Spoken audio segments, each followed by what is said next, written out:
You're listening to Addressing Gettysburg. Hello, everybody. Welcome to this Ask a Gettysburg guide. This is a special one where it's our second one out on the battlefield, Bob.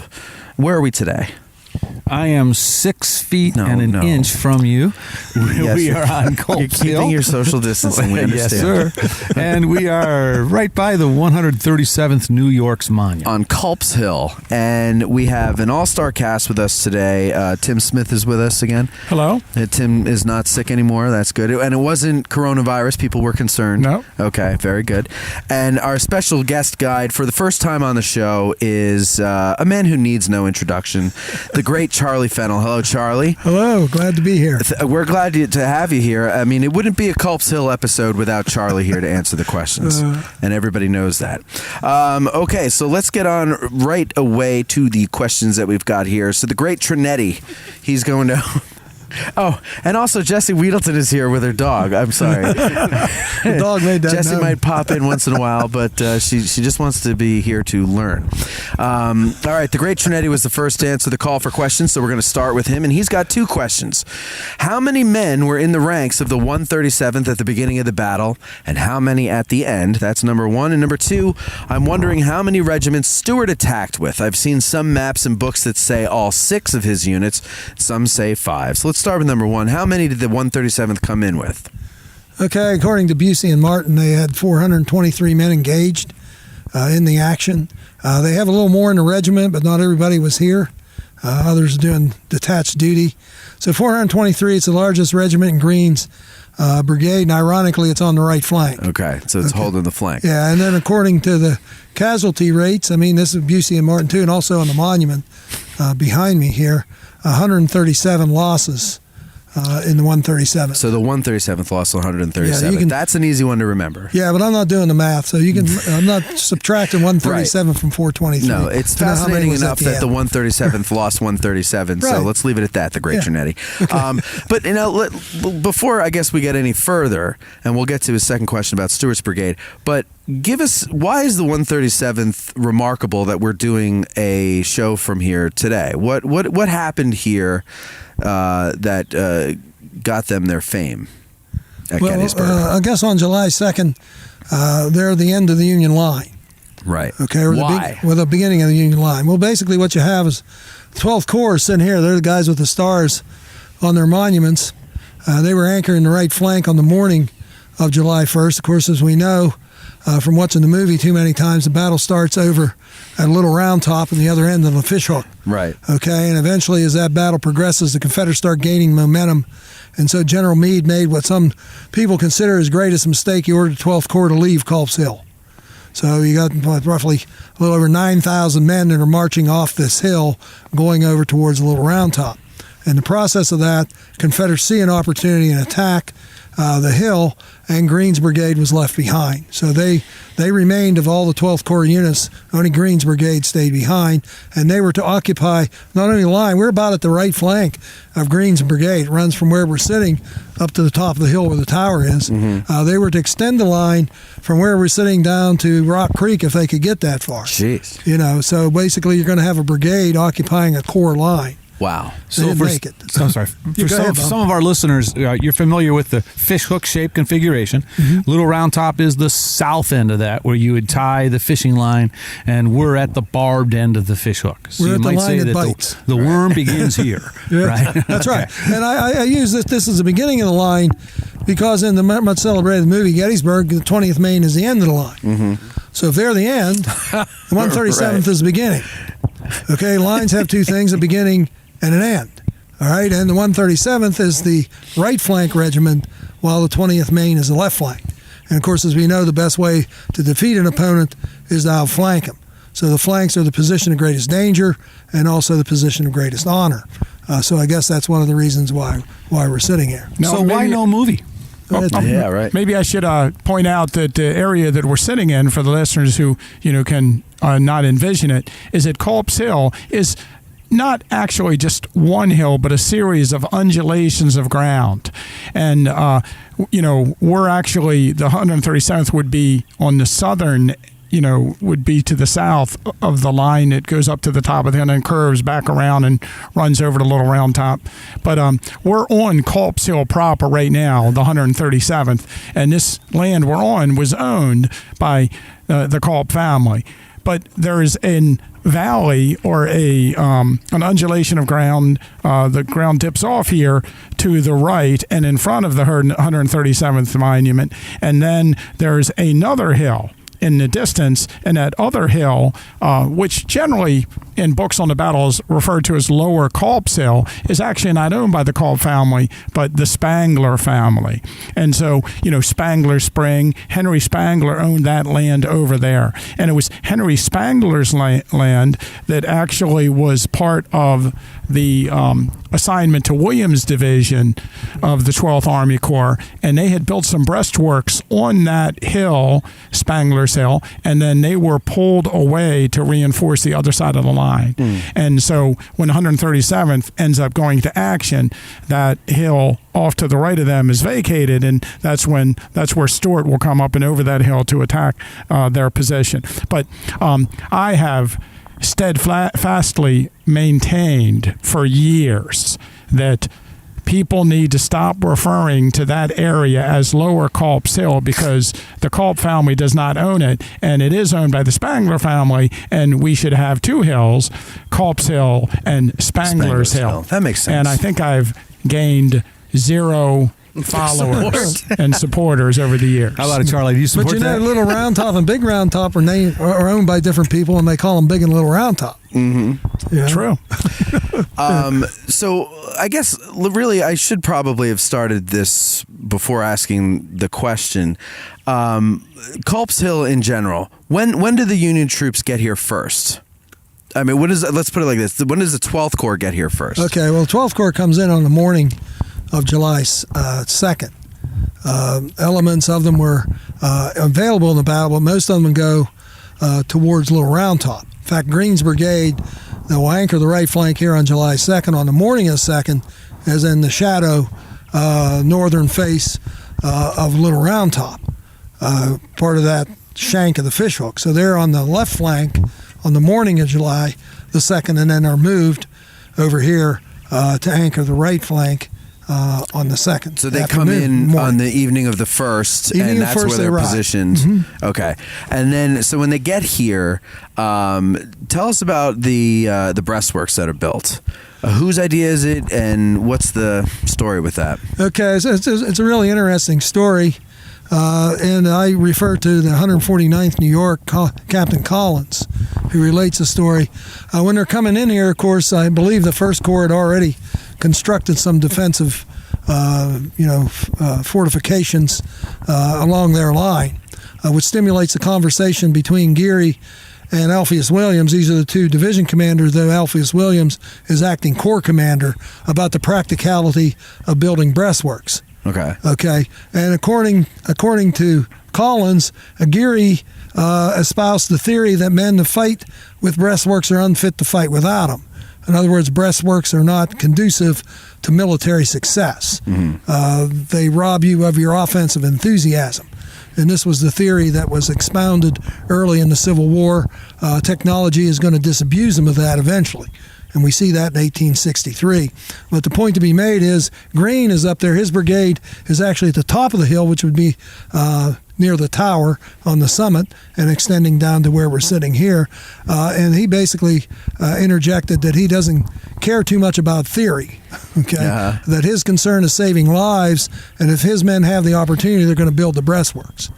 And so he stormed off and away and ordered his brigade to build breastworks, and then that seemed to spread down the line. The 12th Corps Williams Division will also, as Tim alluded to earlier, will also have breastworks constructed. So by the time, let's say around noon, because that's quitting time, around noon, what you have is a fairly extensive, for the time, breastworks from the top of the hill down to touching almost on Rock Creek.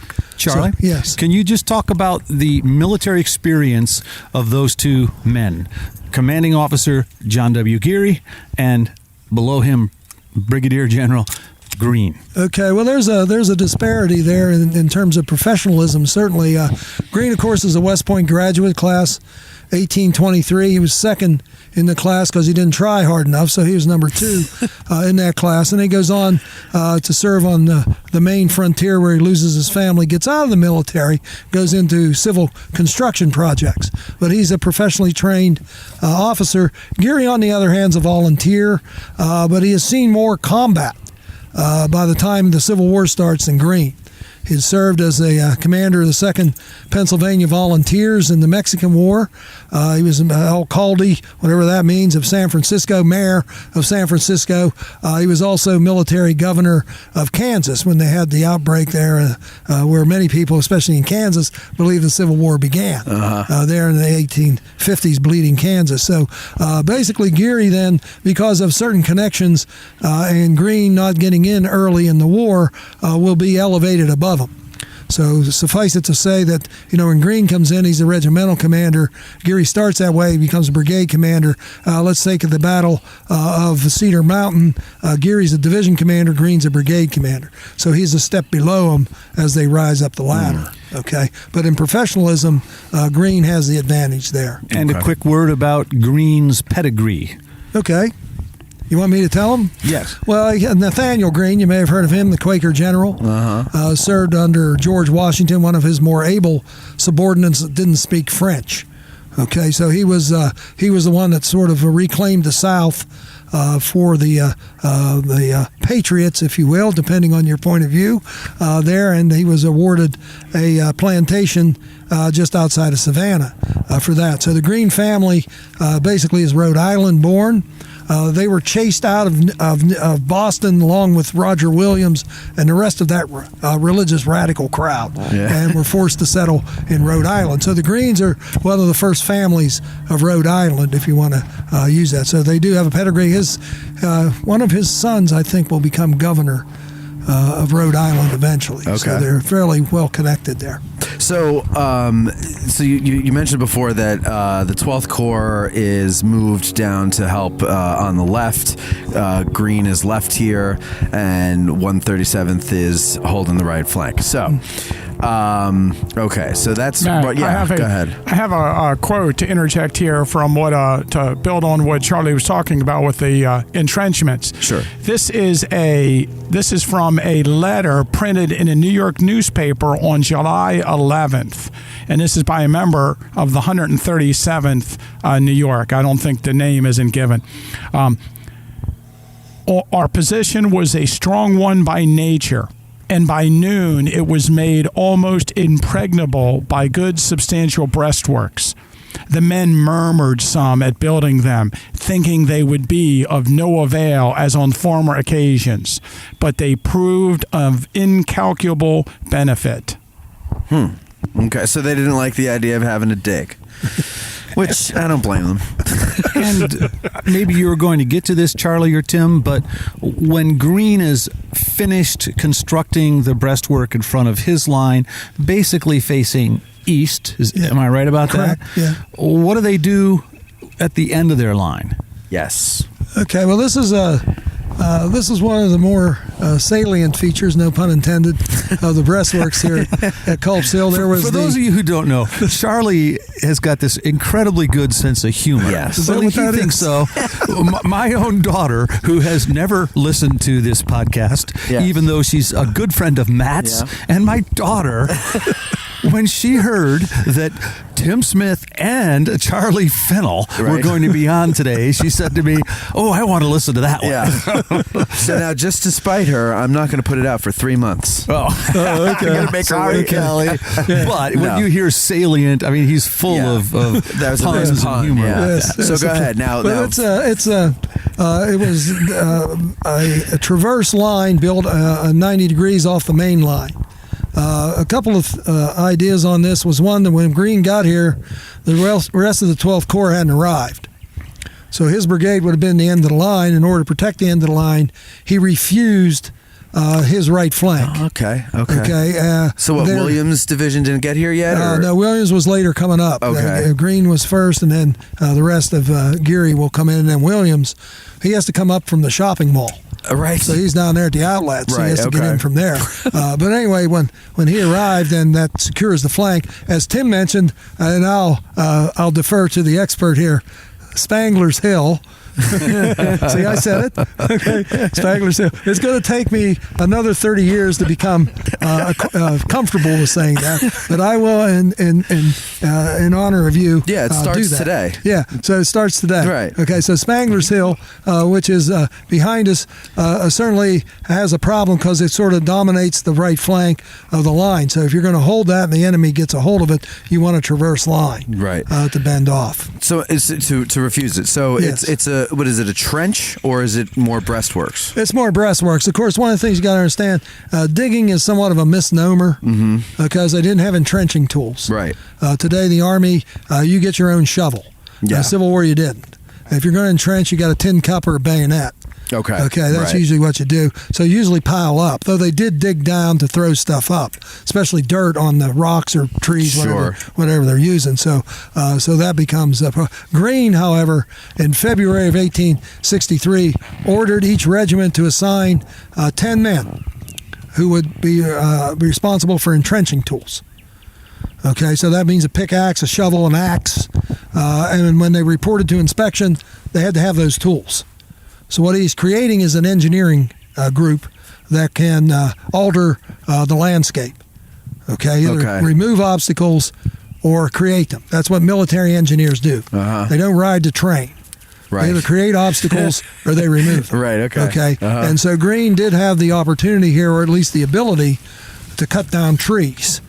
A tin cup or a bayonet isn't going to do that for you. No pocket Don't knife. care how much time you have. Right, yeah. Okay, don't care how much time. So, and they did drop trees out in front of the breastworks there as abattis.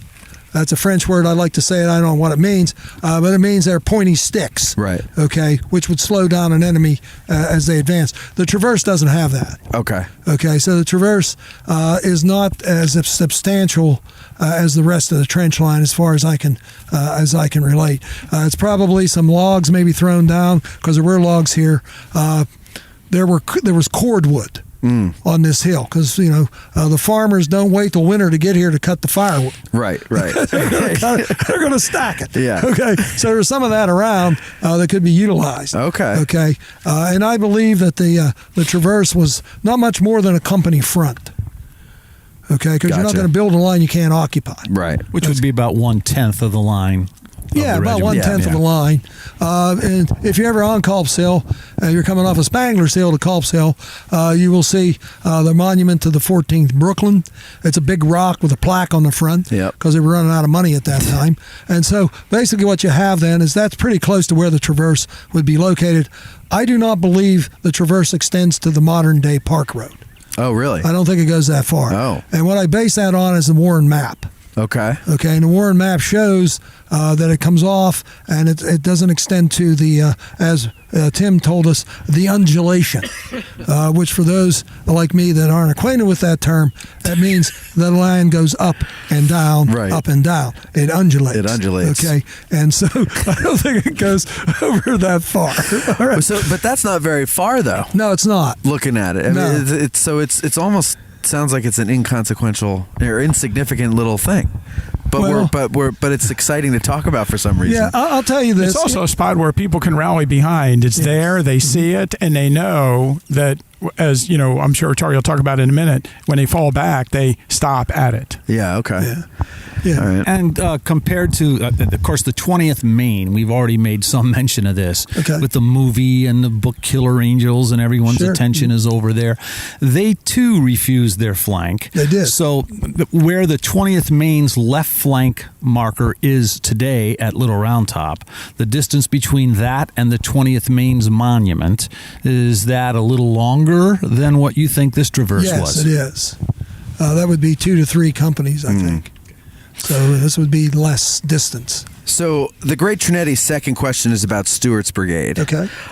So what is that? Just if you can kind of fill in the blanks between from how Stuart's brigade even comes into the whole thing, and then his question was, just to refresh you, how many regiments did he attack with? He's seen 5 or 6 in different accounts.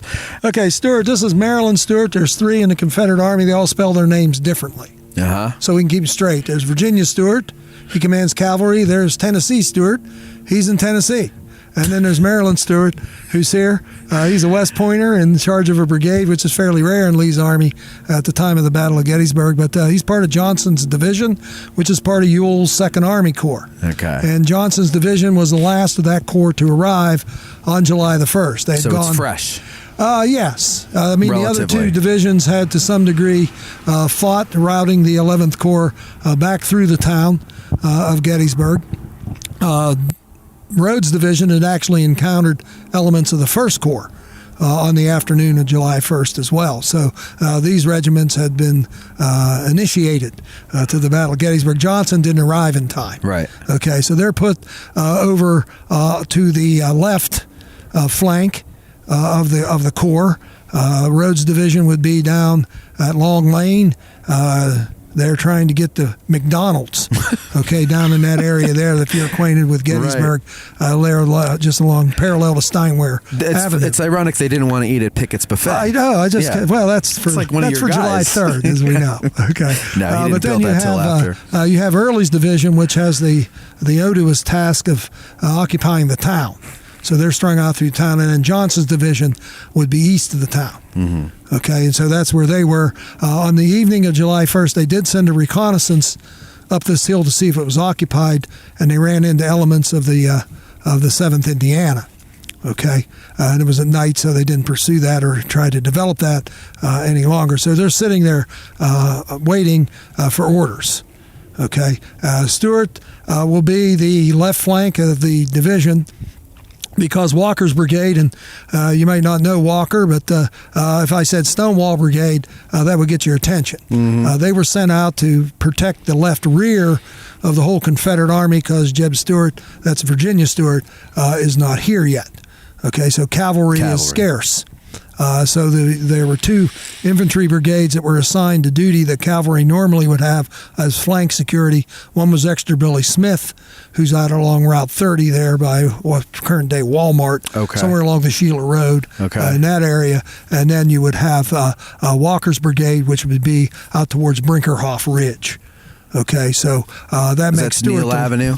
Or is it? It's beyond that. It's out near East Cavalry Field. Okay. Yeah, roughly parallels East Cavalry Field. Walker's out there. Walker's out there. Oh, okay. Yeah. So he's detached from the division. Okay. Okay. And I know this is one of the questions later on, but the orders are on July the 2nd for the principal attack to be made upon the enemy's left by General Longstreet's 2 divisions. Right. Pickett not here yet. Yeah. Okay, and that's the battle we all know and love, and which everybody goes to see, to be supported in the center by A.P. Hill's 3rd Corps. Okay, and then General Ewell's 2nd Corps was to make a simultaneous demonstration to be converted into a real attack should the opportunity present itself. Mm-hmm. Those aren't my words; those are Robert E. Lee's. Now you can say that I'm a prevaricator, whatever that is, but Lee does not. He does not lie. He's an honest man. Right. Okay. And so those are his orders. And so they're sitting there waiting for the battle to develop.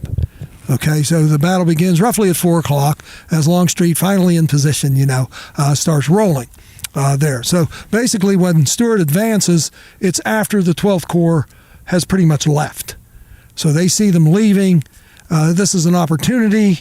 Now we attack. Mm-hmm. Okay, and then one of my pet peeves, of course, or let's say one of the standard interpretations of this is that Ewell attacked too late on July the 2nd, that the order was to simultaneously attack with Longstreet, and that's not the case. That's not true. That's the order for the morning of July the 3rd, and Longstreet was late, not Ewell. Okay, so let's just clear that up. Okay. All right? If I tell people, if Ewell did anything wrong, he attacked too soon. He should have waited another half an hour, and Greene would have been gone, and there would have been no one between him and Meade's headquarters. Right. Okay. So basically, this is how Stuart comes to come in, and he's coming in on the left flank of Johnson's division. Be Jones, Nichols, here, and then it would be Stewart. Okay. There. Now, Nichols isn't here. He was wounded at Chancellorsville, so Williams is commanding that brigade. Okay, now to get to the question, you thought I forgot what it was, didn't you? I forgot what it was. There are 5 regiments. Yes. 5 regiments, okay? And 5 of them are in the front line. Okay, the 1st North Carolina is in a second line on the left flank. So this is where some confusion comes as to how many he attacked with, because he has only 5 in his front line. As it develops, as they attack, they're going to swing in, and Jones will hit first near the top of the hill. Then Williams will come in to his left and hit pretty much the center of Greene's line. And then Stewart, initially, he was supposed to stay to the flank, and his men, the 3 regiments on the right, the 1st Maryland, the 3rd North Carolina, and I believe it's the 23rd Virginia, will wheel. And the other 2, which would be the 10th Virginia and the 37th Virginia, will continue straight for a while, and then they will wheel, and they will turn and come over. The 1st North Carolina will pretty much wheel into that gap and come up in that position. So they're going to come in as a second line. So they're like basically bolstering the left flank of the brigade. Are, because there's no flank security. Right. Okay. Okay. So they're out there on the left. So they could either add more power to the attack of the regiment in front of them, or turn and face a threat that's coming to flank the regiment. That's right. Right. Okay. Yeah. Gotcha. Ironically, if they continue straight and not wheeled, they would have accessed the Baltimore Pike. Okay. Yeah. Got it. But you go you go to the sound of the gunfire. Sure. Charlie, because Charlie and and I don't know how long Bob's been guiding. 30 years. 30 years. It's 31. Yeah. So, if you remember, in the old Park tour tape, the auto tour tape of the battlefield, which used to be a very popular thing amongst tourists. They would get the tape and it would go around the battlefield. When you came into Culp's Hill after the first day, the thing they highlighted was this story that if the Southerners had only known how close they were to the Baltimore Pike, that's right. And if only they had not marched to the sound of the guns, and if only Stuart would have gone a couple hundred yards, he would have hit the Baltimore Pike, and the North would have lost the battle. And that was like the be-all, end-all, what if? Mm-hmm. And it's interesting that when you went on that cassette tape in the 70s and 80s, the National Tower, starting in 74, the National Tower was right there. So you could actually drive around Culp's Hill and look over, and you could see the tower above the trees.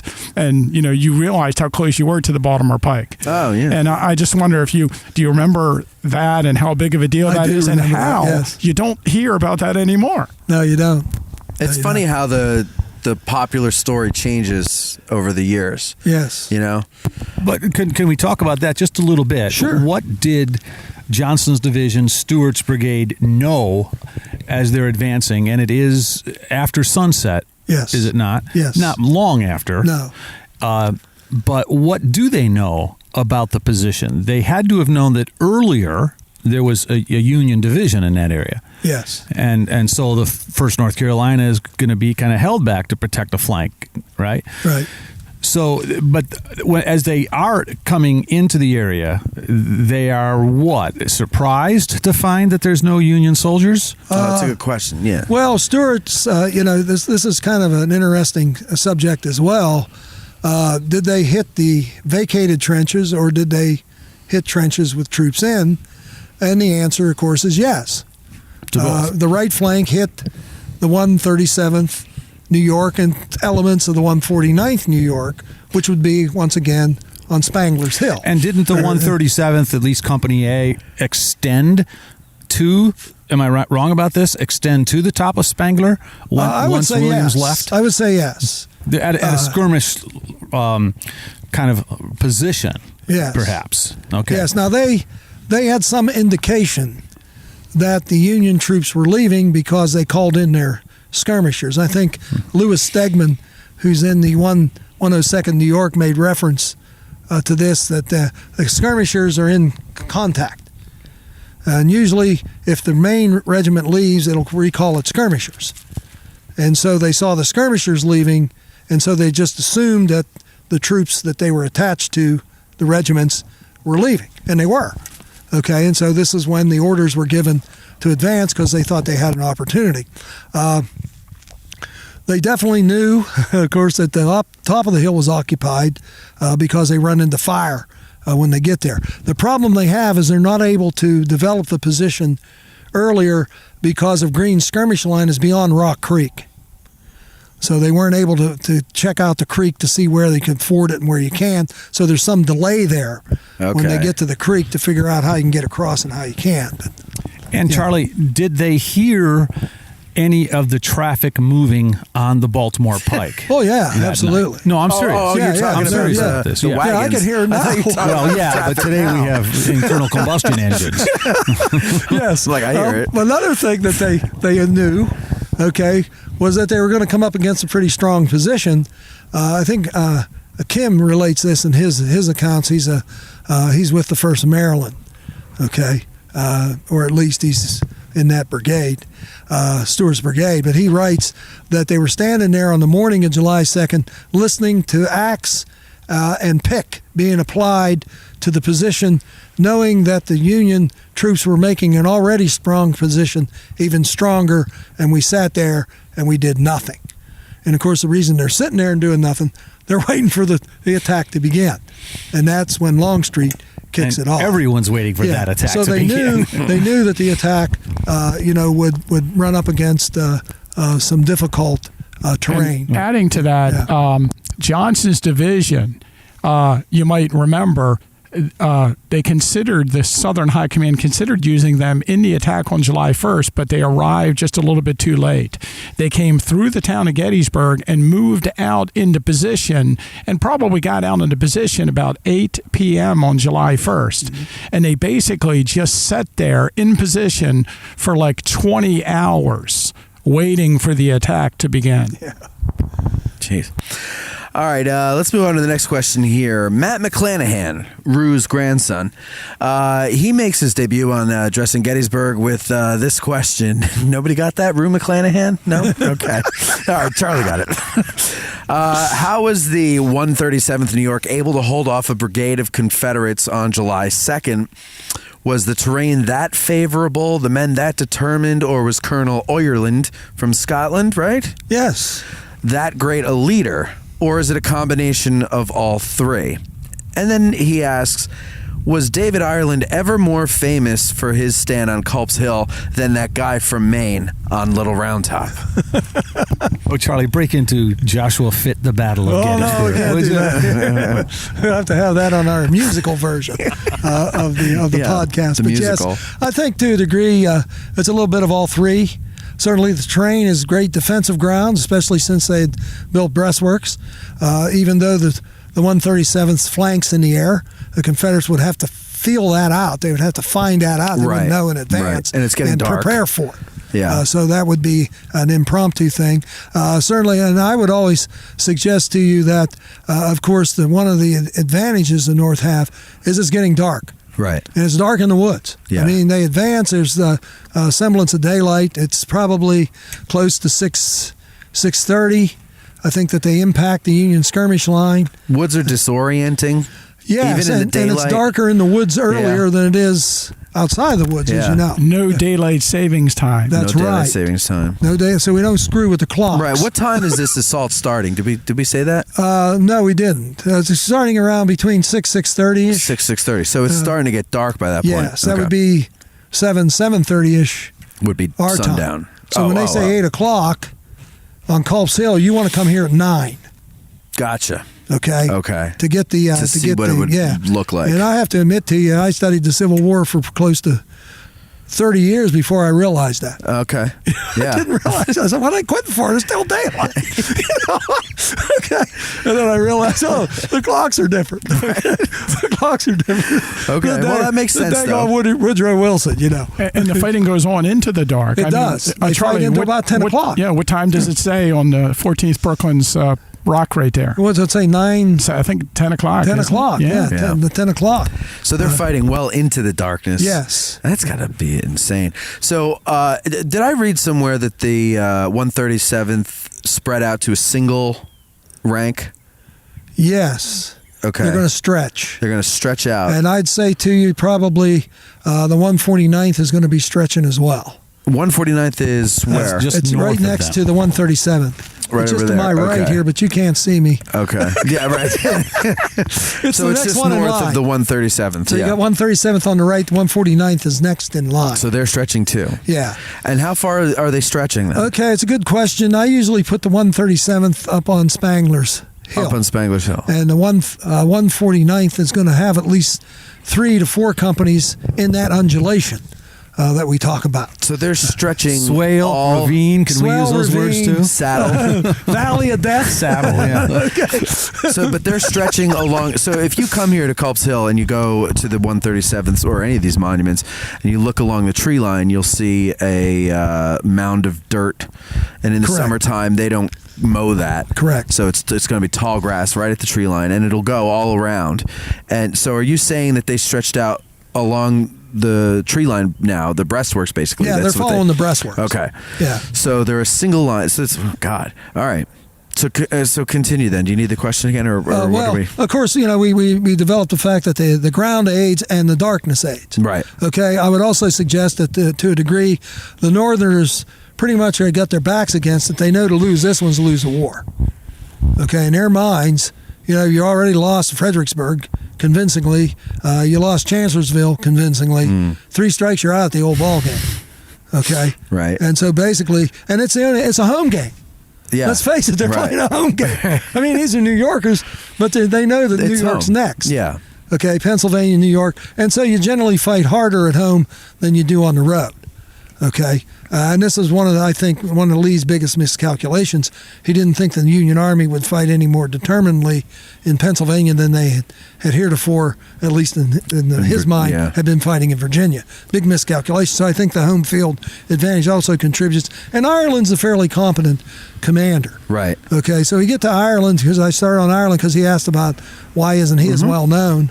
Ireland, of course, was, as we know, born in Scotland. Isn't that ironic? Right. And there are as many Irelands in Scotland as there are Smiths in America. Okay, they're everywhere. Okay, so Interesting. it's fairly common name. in Really? Scotland. Yeah, it is. Okay. It is. Can I add my factoid Oh, here's here? Jessie, Yeah, go ladies ahead, and Jessie. gentlemen. Come on in. Go ahead. I know it's a This little might awkward. be the only thing I know. I told you I needed to be taller for this. We can make that shorter if you want. I could lower that if you want. Use it. I'll just use Bob's. Okay, Yeah, don't there get you his go. corona. There you go. Go ahead. But Marilyn Stewart's family is also from Scotland. Oh, wow. So this is where Scotland fights Scotland. Oh, There very you go. nice. They're on Spangler's Hill.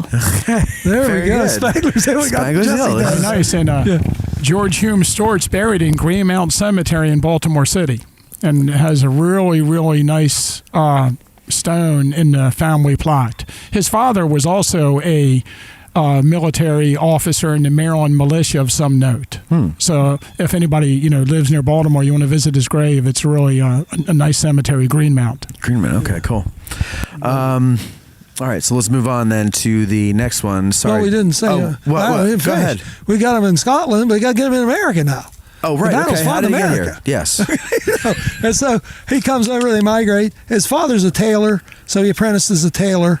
And when the Civil War begins, he volunteers and was serving the 79th regular regiment. Okay. Of course, in the, summer of 1862, the war changes.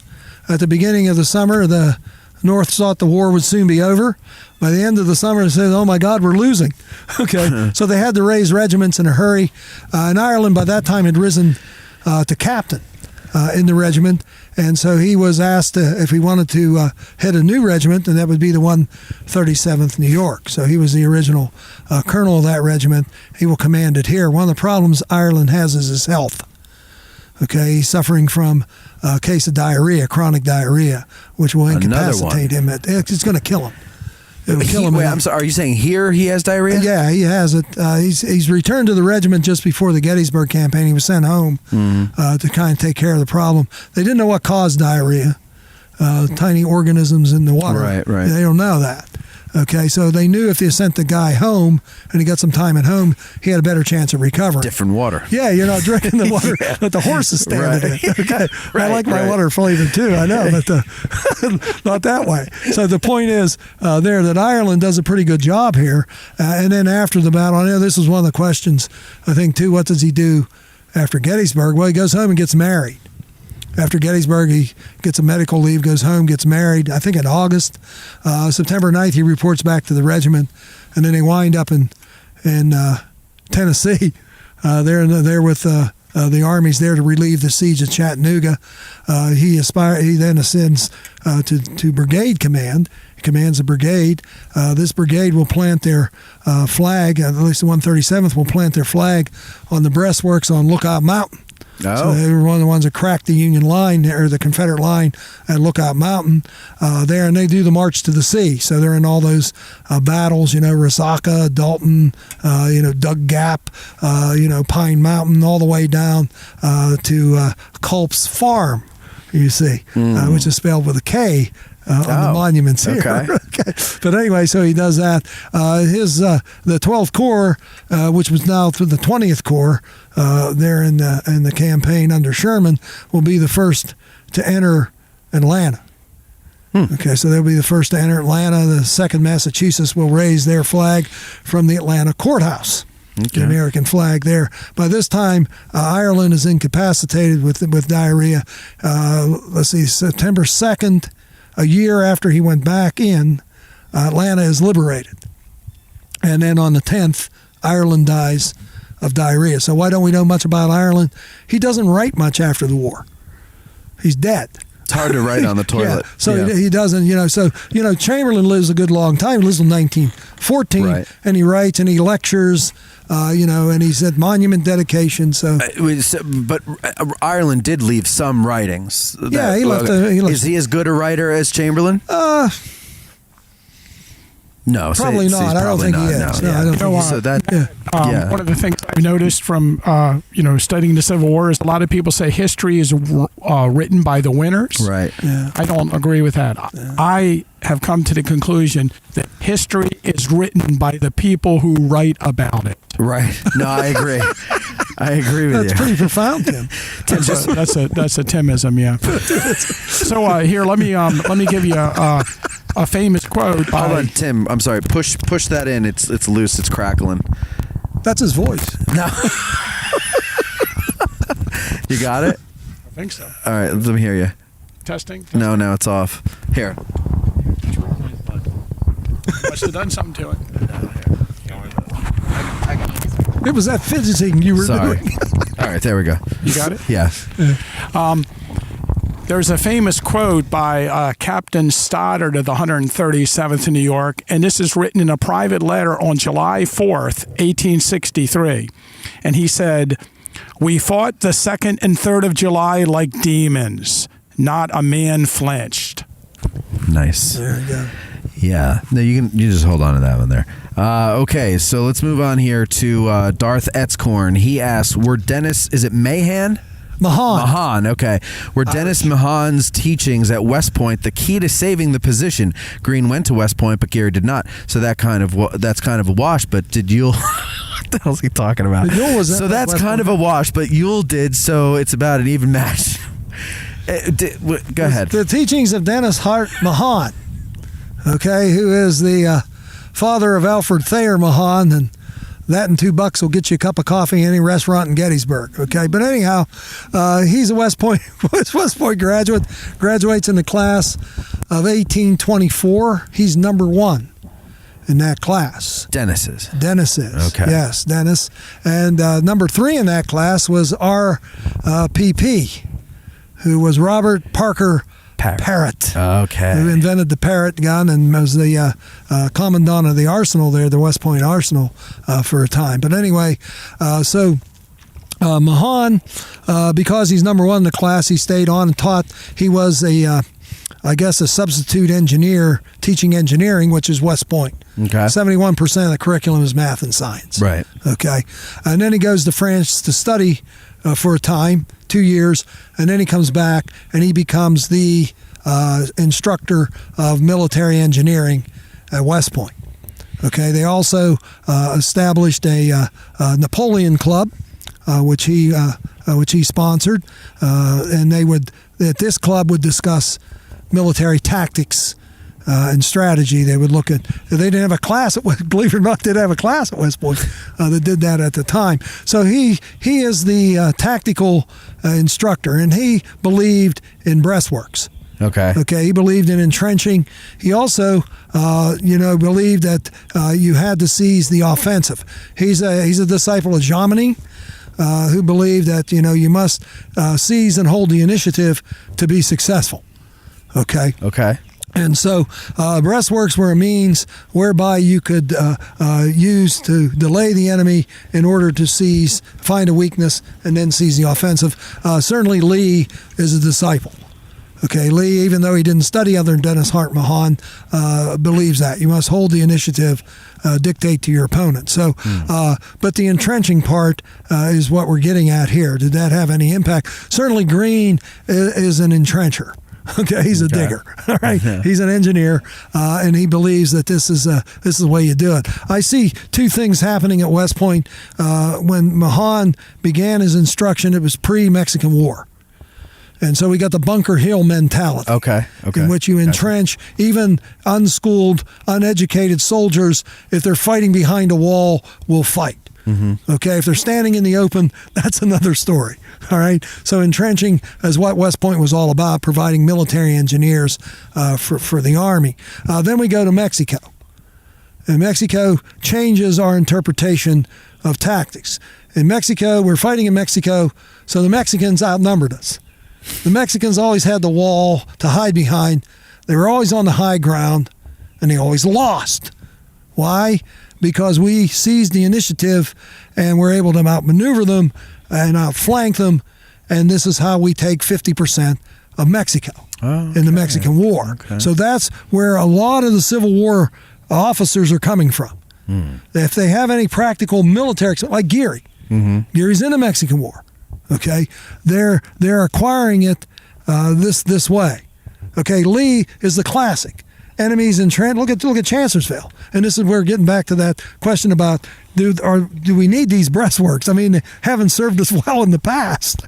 You see, okay, and so what does Lee do at Chancellorsville? He sees Hooker's entrenching, and so he's entrenching. He's not going to leave those entrenchments. He's going to stay in them. So Lee breaks every rule in the book at Chancellorsville. Right. Because he knows he can. And he outmaneuvers Hooker and snatches victory from the jaws of defeat.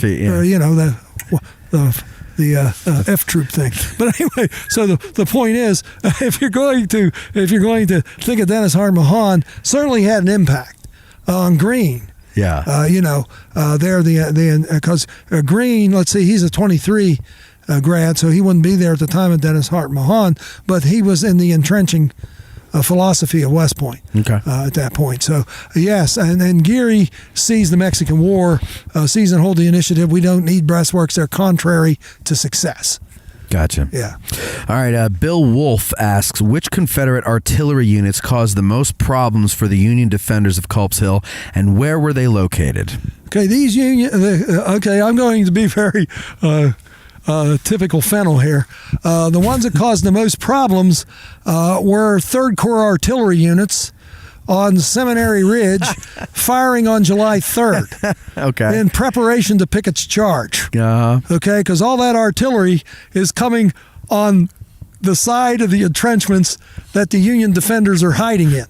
Okay, and so if you read the accounts, you will find that more casualties were caused, and I'm not trying to be facetious here, but more casualties were caused by Confederate artillery firing on July 3rd, if by accident, overshots, if you want to use that term, than there were on July 2nd on purpose. And the reason is because you're in the woods. Okay, we already established that the daylight is fading, and your men are advancing. You can't fire on the Union position for fear of hitting your own men.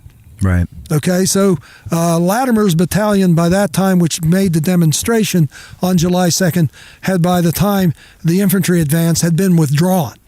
And by the time your own troops are in the woods, you have a huge danger because they're in the woods of knocking branches down on them as you're firing in at the enemy. So you want to avoid that. I was just reading in the 137th New York, there's a specific account, I think it might be from one of the lieutenants, that there was no artillery fire on Culp's Hill. They were not. There was an infantry battle, infantry against infantry on July 2nd, and the Confederate batteries are not firing into this area. I thought, Charlie, that's not where I thought you were going to go. Where did you think? I thought you were going to go that there were more casualties by artillery caused by the Union artillery. And there were. You're right. And he was asking Confederates.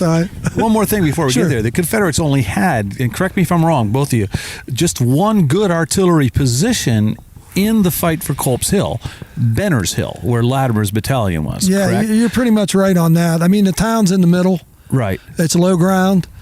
You could put your guns in, and they did. The Second Corps artillery, we know they have tablets over there. They put them along Seminary Ridge there, but you're not going to be firing on Culp's Hill from Seminary Ridge for fear of hitting your own men. Whereas for the Union, they have a great artillery position at Cemetery Hill, especially East Cemetery Hill. Yes. What we today call Stevens Knoll, between Culp's and Cemetery Hill. And even a couple of guns placed at the summit of Culp's Hill. That was on the night of July 2nd, was it not? Yeah, on the 2nd, those guns were brought in to respond to Latimer's demonstration. Right. There were 5 guns here. Okay. There were 2 Napoleons.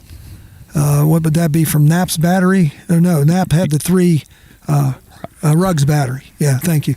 The 2 Napoleons from Ruggs, and then 3 from Atwell's battery, which was formerly Knapp's. They're Parrots. And were there not also some positions on the Baltimore Pike that could also hit Latimer? Yes. And how about even Powers Hill? Powers Hill was firing on. So you've got a lot of converging fire of Union artillery on the July 2nd artillery battle, as opposed to one divergent fire on the part of the Confederates. And that's why the thing doesn't last very long. Well, yeah, and I mean, the point that you made very clearly is that Latimer's battalion is being bracketed. It's what they call tying the sheath. So if you look at corn, they tie where the corn comes together. That's Latimer. All that fire is coming together on his position on July 2nd. And, let me tell a story about Powers Hill. Powers Hill for the Union Army is more of an artillery position against the Southern infantry on Culp's Hill on July 3rd.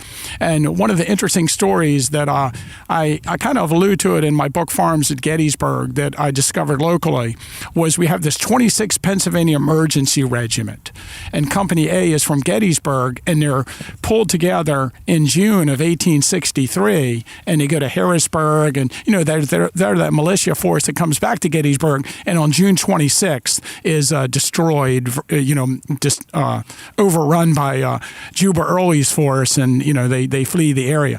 But when they were organized, there were some guys in that unit that, as soon as they got to Harrisburg, were sent for special duty. And one of those guys was a guy named Rufus Culp. He's the son of Henry Culp, who owns the farm in Culp's Hill. And he is assigned to the Signal Corps. He ends up being sent to the Army of the Potomac as they're advancing northward. And on July 3rd, he's on Culp's Hill.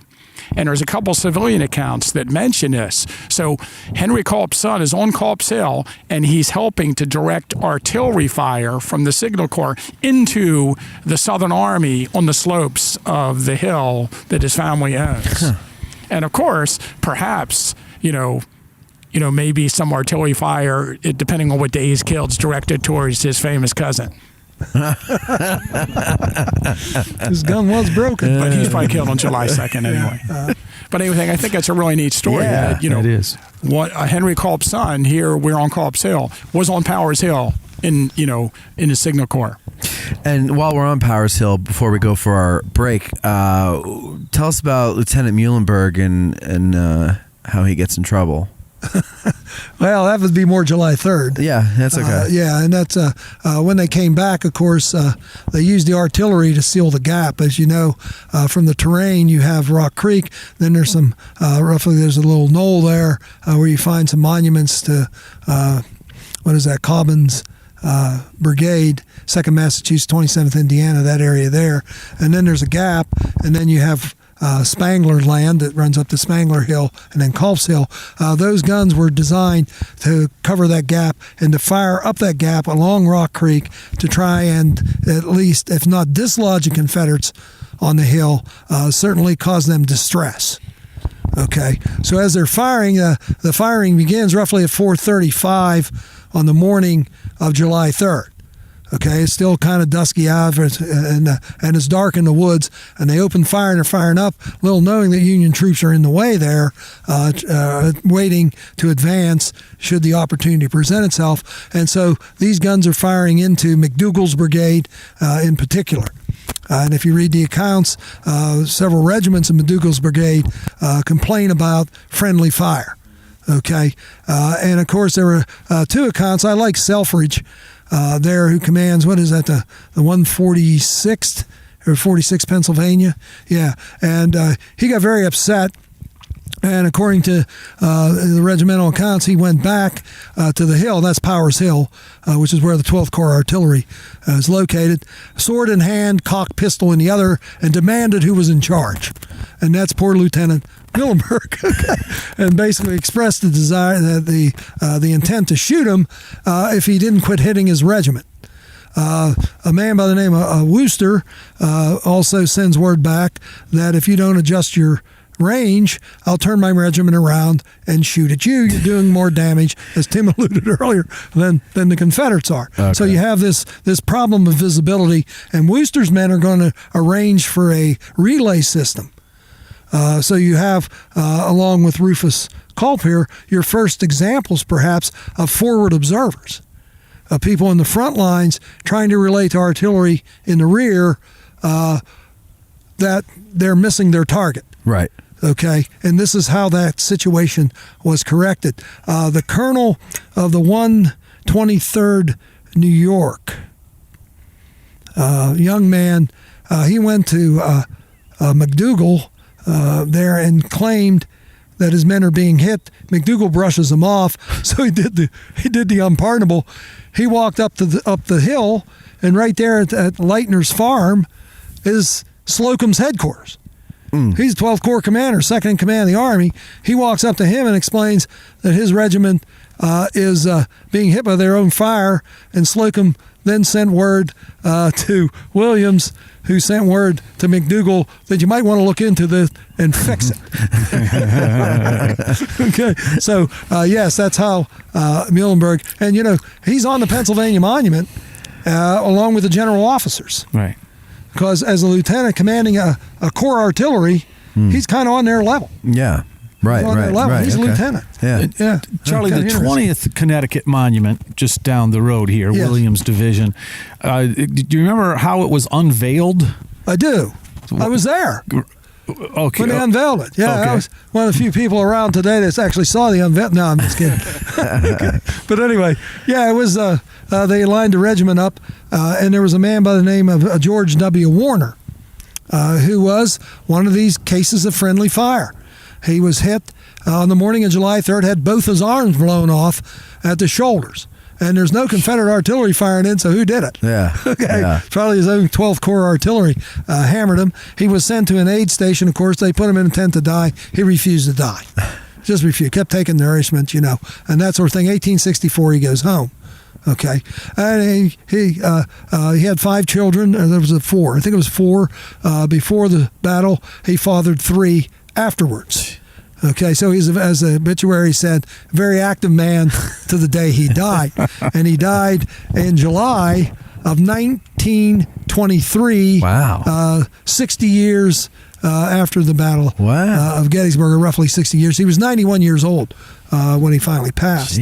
But he was sort of a local favorite, a celebrity, a man grievously wounded, still, providing for his family. He was an insurance salesman, that sort of thing.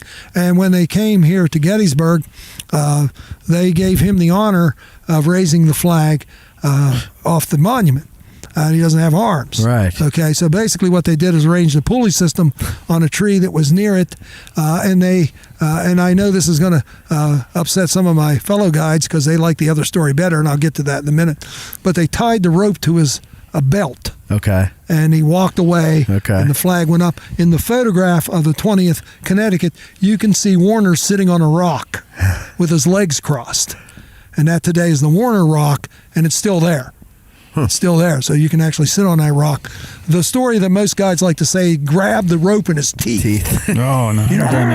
And you pulled it up. And that's what he did when they raised the flag from the monument back in Connecticut. Back home. He didn't do that here. He did it there. We call that the Rooster Cogburn.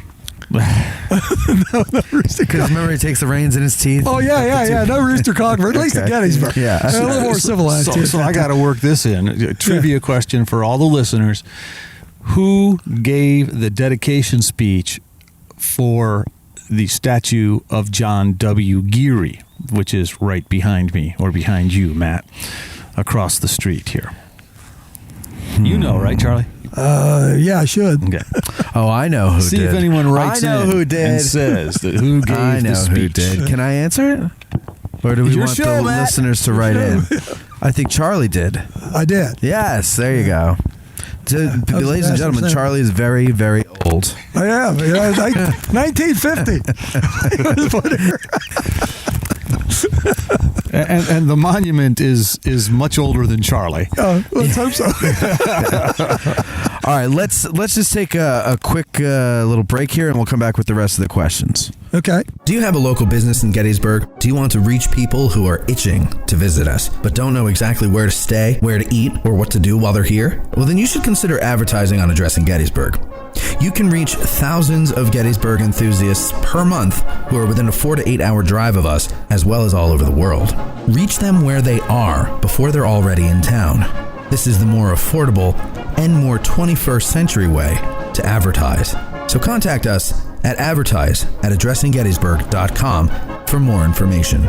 That's advertise@addressinggettysburg.com. Think outside the bus and let Gettys Bike Tours show you the only way to truly experience Gettysburg.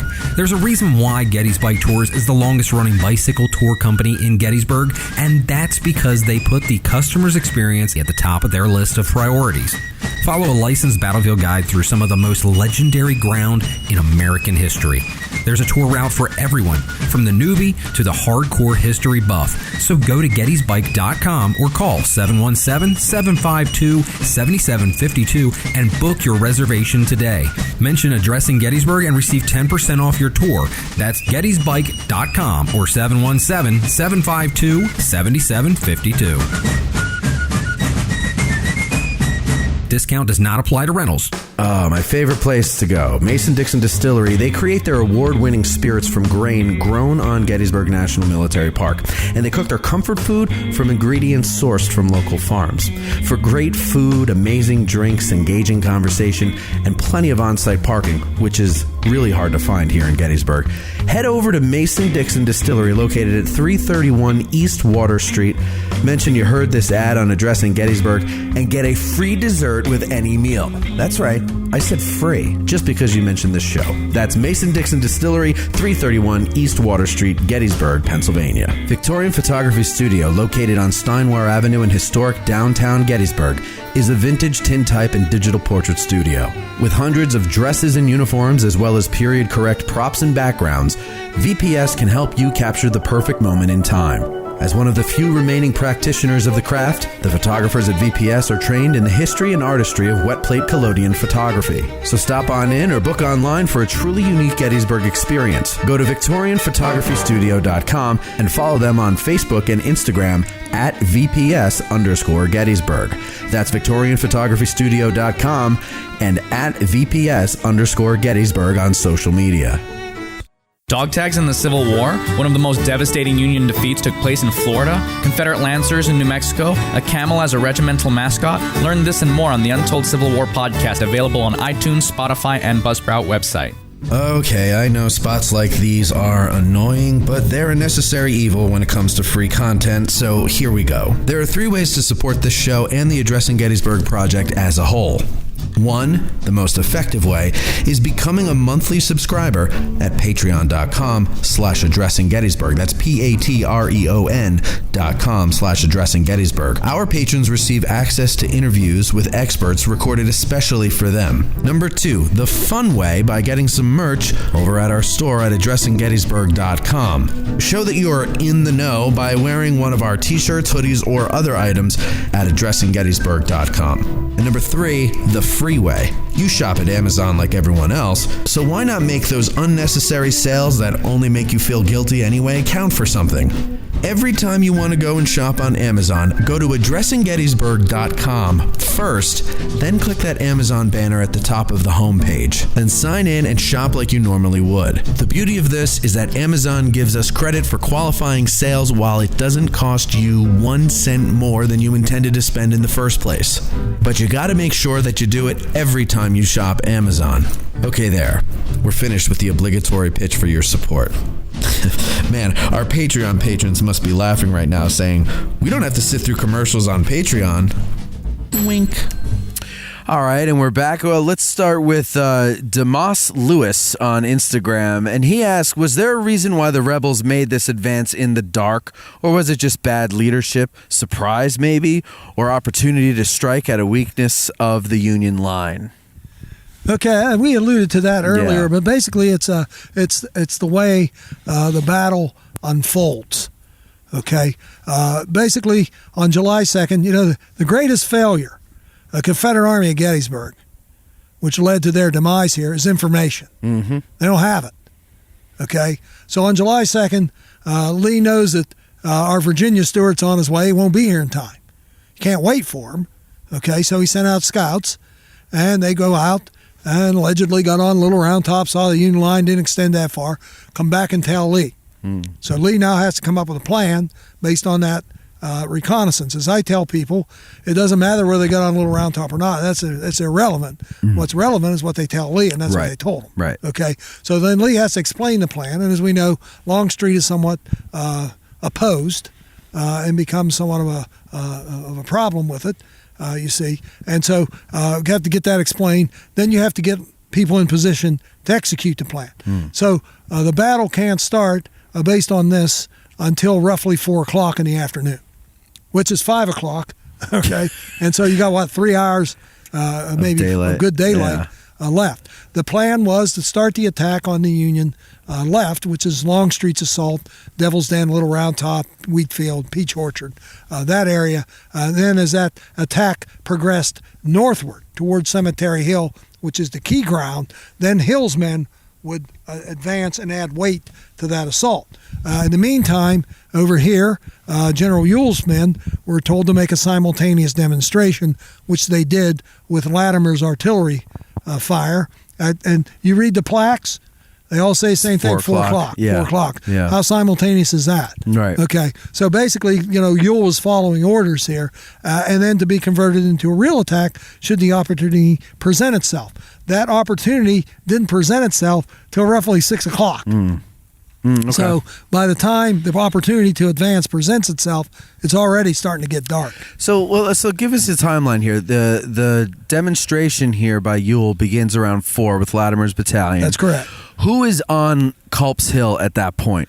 The entire 12th Corps. The entire 12th Corps. Yes. So while that's going on, Meade orders them down to the south end of the line, to the left. Okay. Right? The artillery demonstration had ended. It ended. Yes. Okay. So that lasted how long? Because most accounts say between an hour and 20 minutes, hour and a half. Okay. Okay. So then that ends, and Meade sends the 12th Corps down. But he doesn't initially send the whole Corps, does he? Yes, he orders the whole Corps off. That's what I meant. Yeah, he initially and it comes orders them to off. Slocum, who refers it to Williams to send troops, and Williams decided to take his division and leave Geary behind. Okay. Because now Slocum is wing commander. Yes. And Williams has taken over as Corps commander. Corps commander. So that's why that's correct. going that way. Yes. And so Okay. this adds another possibility for confusion to the command structure. And he wanted Geary to remain behind while Williams marches off with his division. Orders come for Geary to join. Okay, Meade's watching. Well, I meant the whole division. The whole corps. Yeah. And so Geary leaves later there and misses the turn because McDuffers wasn't there to notice, and he missed that turn. Right. And off he goes. Yeah. Towards Maryland. And it's in that process that eventually they see Geary leaving, and they attack before Greene has completely vacated the hill. So wasn't leaving Greene a compromise? Didn't they? Yes, didn't it was. He want In the a whole sense, it corps was. gone? That's right, Yeah. Matt. Basically, Greene's standing here, and he sees the Confederates coming. His skirmish line will report they're advancing. Right. They're attacking the hill, and he's got orders to leave. Fortunately, there was a staff officer from Slocum at the time overseeing this maneuver operation, make sure Geary complied. And his name's Hiram Rogers, one of the great names in the Civil War. We all know him. He's a household word. But anyway, Hiram Rogers, and he says to Greene, you stay and I'll go get Slocum and get Geary back. So he goes to Slocum. Slocum goes to Meade. Meade says, if you think you need a brigade, you can keep Greene, but the rest are gone. Right. So there's your compromise. So Greene got to stay behind there and to set up that great dramatic July 2nd confrontation. Okay. We kind of touched on this before. K. von Dedham, I think is how you say it. He asks, why isn't there more recognition for what the New Yorkers did on Culp's Hill? You kind of alluded to that before, Tim, when you said that history is written by those who write it, I guess. Right? I think, that probably goes to the main question of Culp's Hill not getting a lot of, time when it comes to, credit for the victory here. I mean, one thing that is interesting to me about the 137th in New York, we're talking about it, but I guess, it's different. That we're specifically here today talking about the 137th in New York, but I have found people who, let's call them the people who gravitate towards the 20th Maine or the movie. They go from, let's study the 20th Maine. Let's study Beaufort. And they're looking for the next thing that they need to know about, and somebody says, hey, well, the 137th was on the right end of the line at the same point that the 20th Maine was on the left end of the line, and then they jump on the 137th and they're like, yes, the 137th. And I think that's not our point. Sometimes our point is just stop studying the 20th Maine and study one of the other 500 regiments or batteries or cavalry units in the battle, not just one of them. And then so sometimes, the 137th, I think it does, the 137th does get a lot of publicity for being on the right end of the line. I do see that they're not overlooked, I don't think. But they're certainly not as famous as Joshua Chamberlain in the 20th Maine. They're not as famous. But would you say, though, that that maybe they held a position that really was vital to the Union line, whereas the 20th Maine kind of... No, I wouldn't. I don't want to be critical of the 20th Maine. You don't? That's why I have you here, Tim. What are you talking about? It's not their fault. He's mellowing in his old age. It's not their fault. What? Tomorrow's April Fool's Day. Let's not have one then. Wait, what are you saying? It's not their fault that they...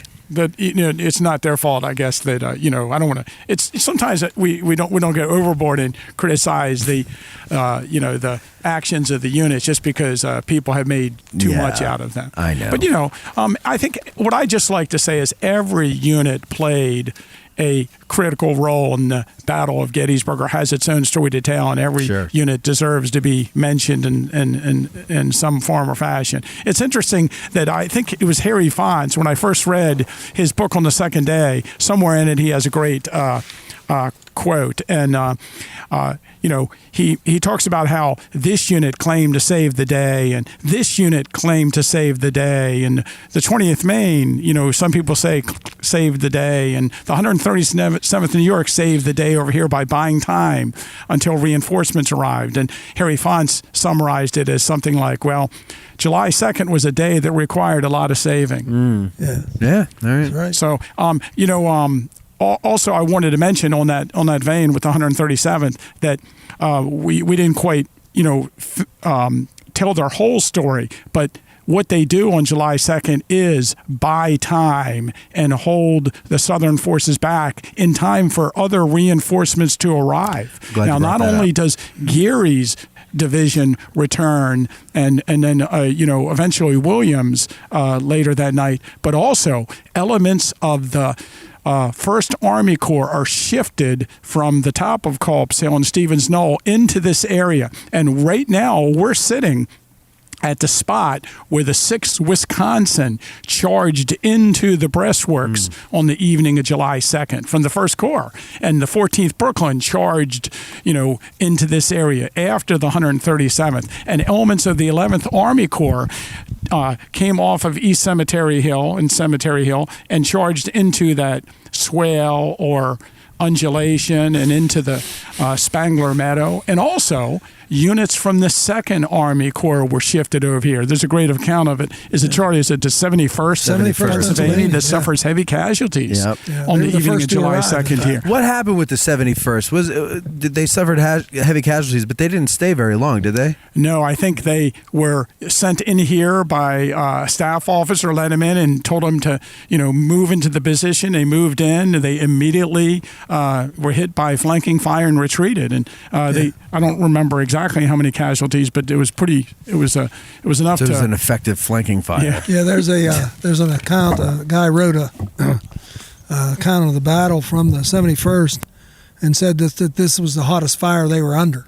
Yeah, during the battle. Here on Culp's Hill. And remember, they're holding the angle in Pickett's charge. Yeah, and there was a mistake in, was it Geary's or was it Slocum's report indicating that they were from the 1st Corps? You know what I'm talking about? Yes, I do. And getting to Tim's point before about history is written by those who write it. Yes. I think a little more attention was paid to the 71st coming here because it was misidentified. Because then they had to get other addendums to the report, basically saying no, it was us. It was us. It was there was a big, controversy after the battle in Meade's report. Meade's report alleged. Meade's, right. Yeah, that it was the 1st Corps that saved the hill. He didn't give Greene any credit at all. And, of course, both Williams and Slocum took issue with that. Correctly so, wouldn't you say? I would say so, yeah. And so one of the problems was, as Meade explained, he didn't have their reports to go on because they were out in Tennessee and the internet was down. So they couldn't get them. So he had to write his report without accessing the 12th Corps reports. And he couldn't get Wikipedia. Then he wrote a special apology to Greene, which is in the Huntington Library out in California. His letter of apology to Greene for not acknowledging what his brigade contributed. So maybe you can say the Culp's Hill was being ignored almost from the beginning. Right. If you access Meade's original after action report of the battle. And yet share with us, Charlie, why some of the earliest tourists came here. Okay, Tim would know this too as much as any. But this was they used to hold the community picnics down here in Spangler's Meadow, down around Spangler Spring. It was accessible to the Baltimore Pike. Okay, so you drive your wagon right off the Pike in here. It was also shady. Veterans like shade. They planted those trees all along the battlefield avenues to provide shade. And I think this was part of the attraction initially, at least initially, as we know, tremendous battle damage is visible here. The trees are just shot full of holes. And, people after 9/11 didn't go to the Empire State Building and marvel it was still standing. Right. They went to the hole in the ground that was the World Trade Center and said, oh, my God. Right. And that's Culp's Hill. Yeah. There was a tree. That's a good point. The boys from the 109th, when they dedicated their monument, I think that's where I've read this, or maybe it was in Bates's book. Okay. But there was a tree that these soldiers would take turns running behind, discharging their weapon, and then they'd run back to reload. And so there's this constant cycle. Yes. And apparently the return fire from the Rebs just chewed up all the bark on the other side of that we tree. We do have photographs of that, don't we, Tim? Oh, do you, Tim? Trees that have just limbs shot off and bark. There's a huge amount of photographs recorded in the years after the battle on the slopes of Culp's Hill, highlighting the battle damage. Yes. In 1867, the Tyson brother, actually C.J. Tyson, recorded a series of stereo views of the battle-damaged trees on Culp's Hill, and the Weavers of Hanover recorded a series in 1867. But what ended up happening was people came here immediately after the battle to see the damage and marvel at the heavy fighting took place here. Another reason why they did that is because when they came to Gettysburg, they wanted to see something. There wasn't a lot of monuments. Right. So when you went to other places on the field and they said, oh, this happened here, they had to visualize it. But on Culp's Hill, you could see the damaged trees, and the breastworks were still here. So you could see the breastworks, and you could tell where the fighting occurred, and it was a lot easier to understand that heavy fighting had occurred. But as the years went by, even by the 1880s, the trees started to die, and they just disappeared. And then, eventually we had to come up with a tour route of the battlefield. And that tour route, of course, today takes you out through the town, out to the first day, down the Confederate line of battle, and then, up and around, Big and Little Round Top, out to the wheat field and the peach orchard, and up the field, Cemetery Ridge. And if you want to, you can veer off and go to Culp's Hill, but most people don't. Yeah. And he just finished the tour. And we've been here for an hour or so, and 5 people have ridden by. Yeah, right. And that's the same on a busy day. Yeah. Except in the spring when we have school buses, because we like to take kids up the tower. Yeah, we do. But this is the hill for the locals. Right. We have 2 hills here. Little Round Tops for the tourists, Culp's Hill's for the locals. Right. This is where the local people come to walk their dogs and their husbands. Right. And the dogs are much better behaved than the husbands. But if you come on to Culp's Hill, Till will tell you this, you see local people. Yeah, it's true. They're walking. They're out taking their walk. Because there's less traffic, Yeah, there were. Yesterday, I drove through up here after the sun came out, and there were people all over the place. Yeah. The last question is from a guy named Robert Childress, who is also debuting here as a question. But we already talked about it. It's about what happened to Colonel David Ireland after Gettysburg. So what I'll do is ask you another question that I like the story of on behalf of Robert. Okay. Robert was actually going to come today, but he's stuck in Maryland. He's imprisoned in his own home now, so he's not able to make it up. So, God go with you, Robert. Yes, indeed, we feel for you. Yes. But tell us about the sniper in the rock. Okay. Over there. The 111th Pennsylvania. Yeah. Sergeant Mainland, Company K. They're in the fighting here. Of course, you have a lot of sniping. You're looking at 7 hours of close combat, major fighting. It's not quite like skirmish fighting because you have lines of infantry exchanging pleasantries pretty much constantly, which is why the trees get shot to pieces. Okay. And so, some of these guys are taking advantage of cover. Like we mentioned, Bob was talking about the 109th Pennsylvania using a tree. You shoot behind a tree and run back and reload, come up the tree and shoot. So you would take advantage of cover. Maitland noticed that there were Confederates firing from a split in a rock up, and that would be moreover on Spangler Hill, which is behind me in front of you guys, since you're looking at me there. And Maitland, the 111th, would be here in kind of the Traverse area. Okay. So they're looking out over in that area. They're along the Traverse, and he sees this. They're not along the breastworks. They're refused. They're on the refused part of the breastworks at this time. Okay. And Maitland sees this guy shooting, and so he takes a bead, and he fires. And he thought he got him, and then a minute or two later or so, there he is again firing. And Maitland got a little mad because he considered himself one of the best shots in the regiment. He takes a more deliberate beat and fires again. Got him this time. Well, sure enough, rifle comes out, starts shooting back. He shoots this guy, and the 4th time that he fired into the split, he finally got his target.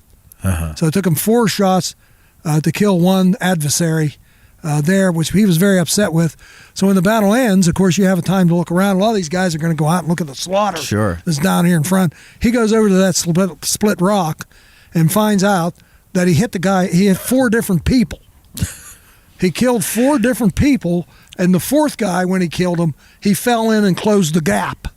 So nobody else So nobody could get in. Yeah, I always tell, facetiously, I always say, if he could have kept that gap open, he could have slaughtered the entire Confederate army here on Culp's Hill because he was hitting the target. He just didn't know it. That's the confusion of Culp's Hill. You don't know what's going on. You don't know what's going on. So is that the same split rock that's just to the right? It could be. Could very well be. You don't know for sure. Yeah. So we don't know for sure. Because that rock's not very far away. Not from the road. And that's why he was upset. But how would you not see? A better shot than that. Oh, God. Yeah. How about any other questions from the peanut gallery back there? Veronica, you got anything? Veronica? No. How about you? Eric? No? Okay. Jessie, you? Anything else? What about the doggy? Oh, let's talk about the dog. No. Oh. She looked at me. There you go. Well. All right. Well, I'm out of questions here. Charlie, thank you for doing this. Tim, thank you for doing this. Thank you. Thanks for asking. Bob, thank you. Jesse, thank you. Eric, thank you. Veronica, thank you. Ginnie Wheed, thank you. And Ginny's the dog. Yeah, Ginny's the dog. And all of you that sent the questions in, thank you very much for that. The location was chosen by our patrons, so please become a patron over at patreon.com/addressing Gettysburg. And Robert was going to come here today. He's a patron, but anybody who listens, if you're going to be in the area, let us know. And if we're recording something, you can come by and sit in on the recording. All are welcome. You don't have to be a patron for that. And that's about it. I hope you're all doing well in the quarantine. And again, if you once we're free and allowed to come out and be part of the world again, if you want to take a tour with any of the guys that you hear here on Addressing Gettysburg, just send me an email, matt@addressinggettysburg.com, and I'll put you in touch with them. Guys, thank you very much. Let's go warm up with some hot toddies. There you go. Talk to you later. Bye. Bye. Winter.